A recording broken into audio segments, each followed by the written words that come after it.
E aí, galerinha do Me Salva, vamos para mais um módulo então no nosso curso de mecânica, tá? Física mecânica. E nesse módulo a gente vai falar sobre sistemas de partículas e corpos maciços, tá? A gente vai começar esse curso com um conceito muito importante que a gente tem que saber bem, que é o de centro de massa, ok? Centro de massa. E é o seguinte, o que é um centro de massa, tá?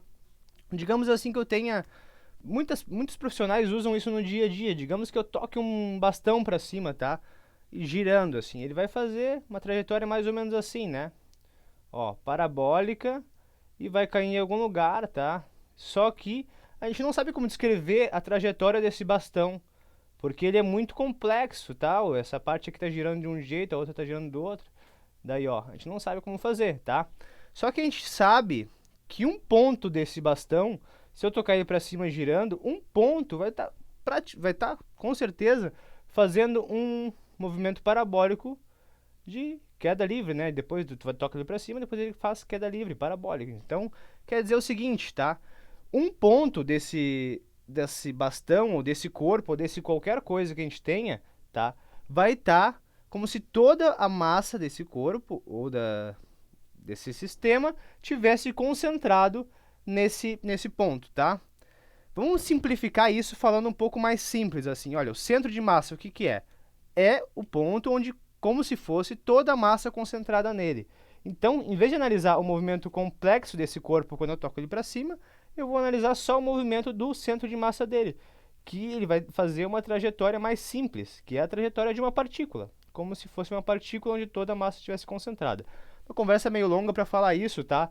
Mas é basicamente isso, não tem muito mistério, tá?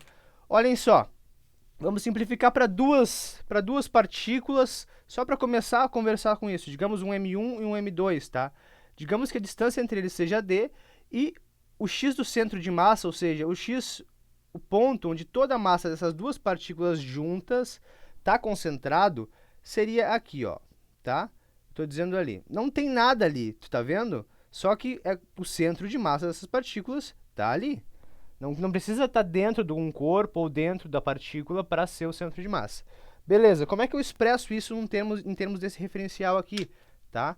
Digamos que eu vou ter um eixo x aqui, ó, um eixo x, ok? Como é que eu expresso isso? Seguinte, eu vou pegar e vou assim, olha, aqui eu vou ditar como zero, o zero do lugar, tá? Então aqui eu tenho um M1 aqui e um M2 aqui, separados por uma distância d. Vamos fazer como que se fosse uma média ponderada de onde está mais massa nessa partícula aqui, tá? Se a gente pegar e dizer que o M1 está no zero, tá? E o M2 está distância d, a gente vai ter uma expressão, já eu vou explicar ela, que é M2 sobre M1 mais M2 vezes d, tá? Até agora essa expressão não diz muita coisa para nós, porque ela está isolada ali, sem muito sentido, tá? Mas se a gente pegar e deslocar esse referencial para cá, e botar o eixo zero não, ponto zero, o início do referencial para cá, olha. Daí a gente vai fazer mais sentido para nós, porque a gente vai fazer realmente como uma média ponderada. Se a gente pegar e dizer que ali é o zero, então eu vou ter que o x do centro de massa, ou seja, essa distância aqui, tá? Ela vai estar a x1, tá? Olha só, vai ser uma ponderação entre a distância até a massa 1 vezes a massa 1, ou seja, m1 vezes x1, mais a distância da massa 2 até a massa 2, tá? Então, vezes a massa 2. Então, é m2 vezes x2, tá? Ponderado pelo quê? Pela soma das massas das duas coisas. Então, m1 mais m2. Isso aqui é a mesma coisa que eu dizer, tá? Que é o x do centro de massa, que é igual a m1 vezes x1 mais m2 vezes x2, que divide a soma das massas. Isso é importante, tá? Olhem só, isso aqui eu fiz para duas partículas, tá? Agora, digamos que esse x1 seja igual a zero. Cai aqui esse x1, vai multiplicar o m1, que vai ficar zero, e vai ficar m2 vezes x2 sobre a massa total, que é exatamente o que eu tinha lá em cima, ó, tá? Vou mexendo aqui para a gente ir seguindo no quadro. Aqui é exatamente o que a gente tem lá em cima e isso faz mais sentido agora, beleza? Então tá, pessoal, olhem só, continuando então, a gente tem para duas partículas, como eu falei, mas a gente pode ter isso para n partículas, a gente pode fazer, olhem só, numa dimensão só eu estou fazendo, tá? X do centro de massa é igual a m1 vezes x1 mais m2 vezes x2 mais mais mn, quantas forem, vezes xn, tá? Clareão x. Dividido pelo quê? Pela massa total. A gente não precisa fazer discretizado, isso a gente já sabe a massa total do sistema, e cada uma delas também, ok? Isso aqui é para um sistema genérico em uma dimensão com várias partículas, tá? Só que, olhem só, a gente pode fazer isso aqui como um somatório também. Então, a gente tem que o x do centro de massa é igual a 1 sobre m, que faz o somatório de todos os m vezes x, vezes a posição dele. Então, mi vezes xi, ok? Isso aqui é até n, do i igual a 1 até o i igual a n. Ok? Isso aqui para uma dimensão, como eu te falei, para o x. Mas a gente pode ter isso para o y, então vamos escrever para o y. Y do centro de massa é igual a 1 sobre m, que faz o soma vezes o somatório de mi vezes yi agora, porque eu estou na componente y, beleza? Isso também para o z, a mesma coisa. Então, vamos lá.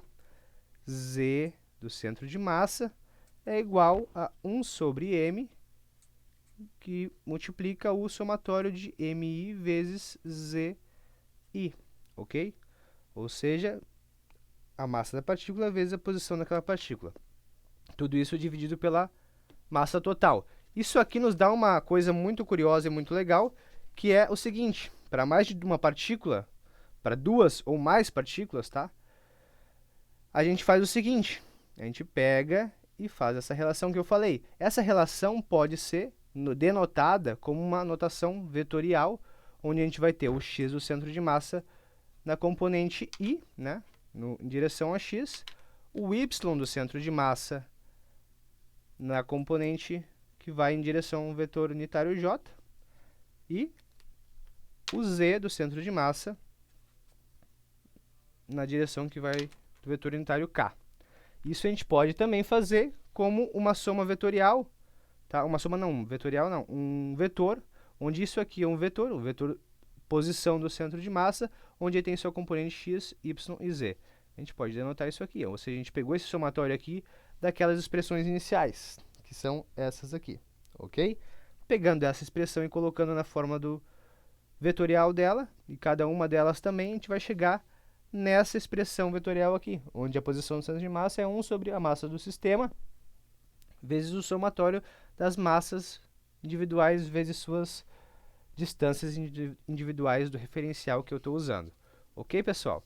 Beleza. Passando, então, para outro tópico.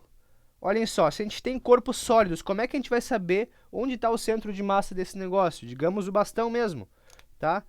Como é que a gente vai saber? Essa caneta, ela é muito complexa, então eu não sei onde está esse centro de massa, tá?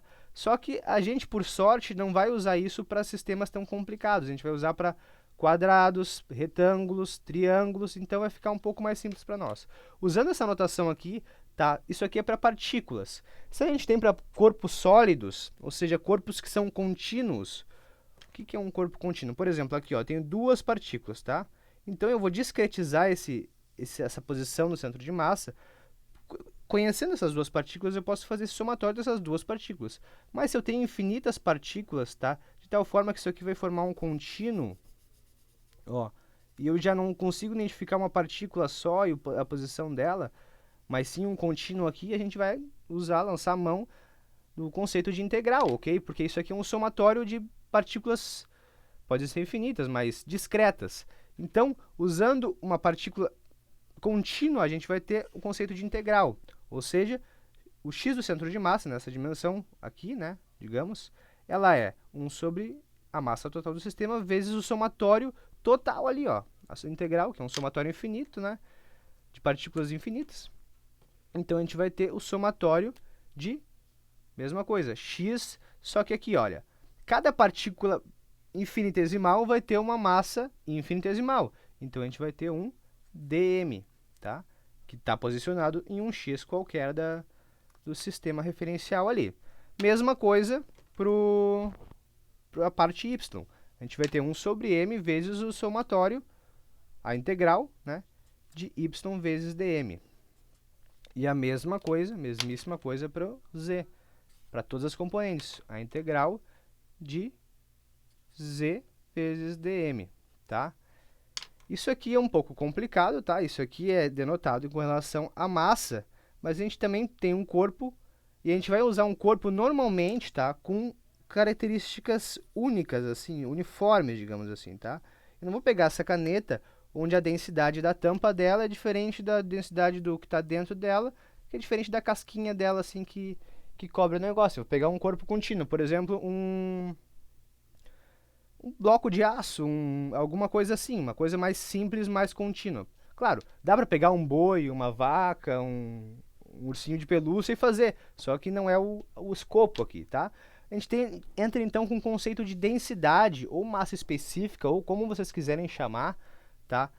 Porque muita gente usa diferente. Por exemplo, nas engenharias nós usamos isso aqui normalmente como massa específica, tá? Qual é o conceito de massa específica? Isso é importante. É a massa do corpo pelo volume, tá? Só que se o corpo tem uma massa específica, uma densidade uniforme, isso aqui se transforma no seguinte, que qualquer ponto que eu pegar dela, tá? Vai ter um dm, uma massa infinitesimal, e nesse ponto infinitesimal ali eu vou ter um volume infinitesimal também, tá? Então, é dm sobre dv. Tranquilo?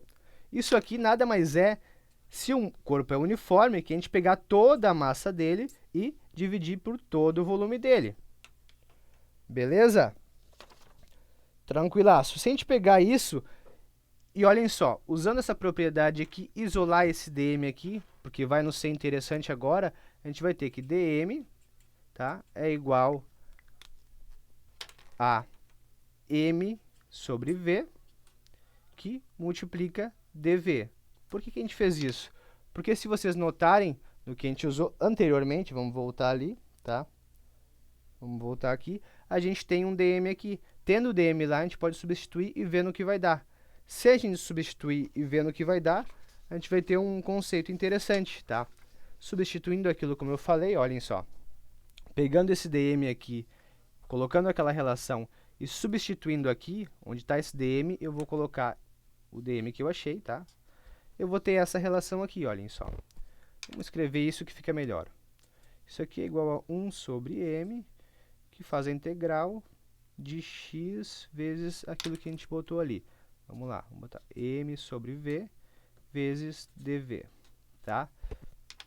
Não é mais dm mais dv. Aqui a gente vai cortar essa massa com essa massa. Esse volume é constante, passa para fora, tá? Então, a gente vai ficar com aquilo que a gente tem ali embaixo. 1 sobre v, integral de x dv. Ok? E como eu disse, a gente não vai usar essas expressões complicadas assim sempre. A gente vai só se a gente pegar um problema muito específico, ok? E é interessante isso. Como é que eu identifico um corpo de um centro de massa de uma peça qualquer, tá? Digamos uma banana. Eu pego a banana, seguro ela, e onde ela se equilibrar, é como se fosse onde toda a massa, aquela linha, né, aquele eixo, toda a massa estivesse concentrada ali. Vai simplificar bastante se a gente pegasse figuras simétricas. Por exemplo, um anel. Se a gente pegar um anel, a gente sabe que ele é bem homogêneo, é ouro só, né, nesse caso aqui, e o centro de massa dele vai estar fora do corpo até, vai estar aqui no meio, ó. Beleza? Então, se eu pegasse uma corda, pegasse e puxasse ele pelo meio, se fosse possível, eu veria que ele ficaria completamente equilibrado, tá? Se eu tocasse ele girando, eu veria que ficaria totalmente certo ali. Então é isso, pessoal. Muito obrigado. Tchau, tchau.